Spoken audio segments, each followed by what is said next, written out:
ওটা ঢাক, ওটা কোন দেশি ঢাক? পুজোর আগের দিন রাতে দেখো কি শুরু করেছে।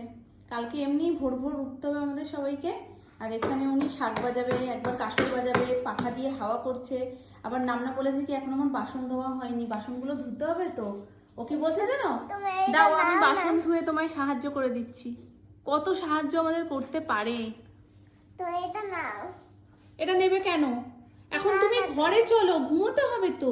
তুমি এটা নাও, আমি ঢাক বাজাই। আরে ঢাক কোনটা? ওটা কাসর।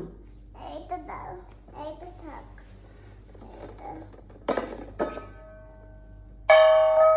ও মা, পুজো আজকেই লেগে গেছে আমাদের বাড়িতে। আমি করবো।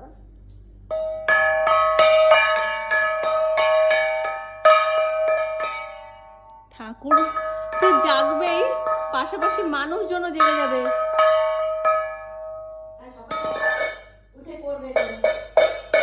সকালবেলায় উঠে করবো, সকালে উঠে করবো। চলো এখন সকালবেলায় উঠি।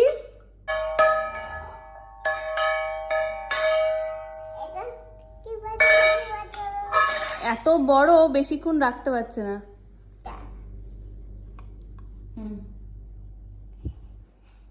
যাবে না, একটু করবো। আস্তে মা, আস্তে আস্তে। তুমি কেন না?